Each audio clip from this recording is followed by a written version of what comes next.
Okay, let's dive right into this explainer. Today, we're going to explore how one source argues that an 18th century horseback ride, yeah, you heard that right, actually holds a really fascinating key to fighting 21st century centralized AI.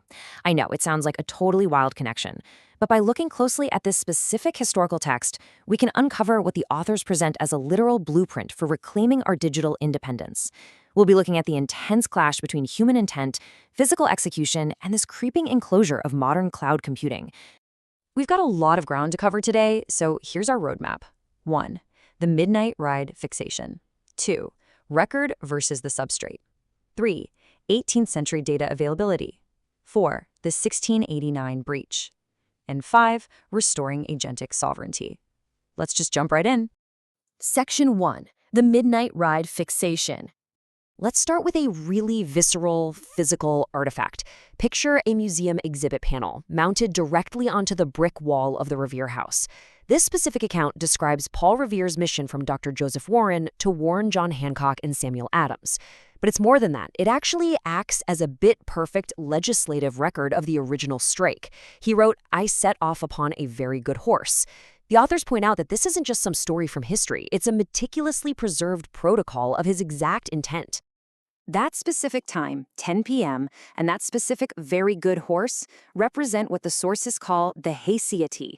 That's a fancy word, but it basically just means the unique, irreversible, physical reality of Revere acting as a sovereign pilot. It couldn't be faked, and it couldn't be altered later. There was absolutely no abstract cloud to hide behind. It was just pure, physical execution happening in that exact moment. Moving on to Section 2, record versus the substrate.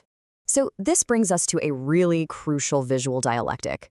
When we look at that exhibit at the Revere House, the source argues we're actually seeing a profound philosophical split between mind and material. The cream-colored text panel, that represents human intent and protocol, the software, if you will, and that unyielding red brick wall behind it is the hardware, the physical, forensic reality. It's human intent literally bolted directly onto reality. All right, Section 3, 18th century data availability. The sources make this amazing point that this physical exhibit functions exactly like modern Web3 architecture. Think about it. By publicly declaring his actions, Revere's third account was basically serving as an 18th century data availability layer. It locked his intent into the public record. It made his metabolic intent, meaning the actual human energy and purpose driving the mission, openly witnessable and completely verifiable by everyone. And the authors really emphasize that the mission intent absolutely cannot be separated from the record itself. The text frames this as non-severability. The words are the protocol, and the physical horse is merely the extension of that protocol. You literally cannot have the physical impact of the ride without the permanent record that initiated the whole thing. Which brings us to Section 4, the 1689 breach. So jumping from colonial America all the way to the present, the sources trace the sociological history of compute. They take us from the 1648 Treaty of Westphalia right through the 1689 Orange Pledge and all the way to today. And their argument is that the 21st century great enclosure of cloud AI isn't just a technological shift. It's actually a sociological regression. It's dragging us right back toward pre-constitutional power structures. The source explicitly defines this royalist counter-revolution as agentic kingship. And they say it operates via something called interface inversion. Basically, instead of you simply using a tool to compute, these massive tech giants completely flip the interface.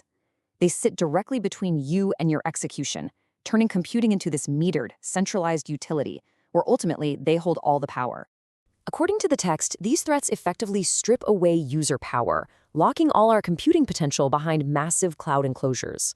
We're facing opaque centralized AI models and really heavy API mediation.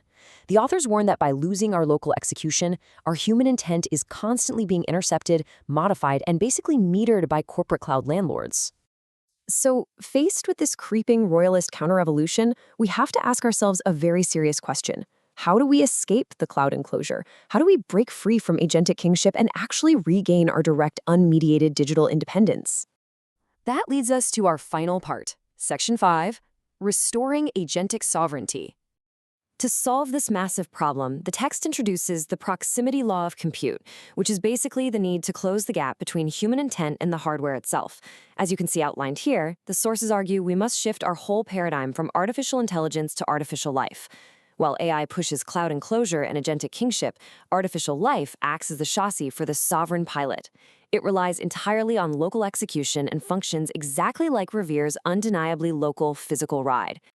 And this isn't just some abstract philosophical theory either.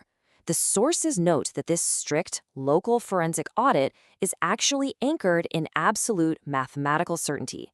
Specifically, they point to the mathematical invariants A297189 and A328604 of the online Encyclopedia of Integer Sequences.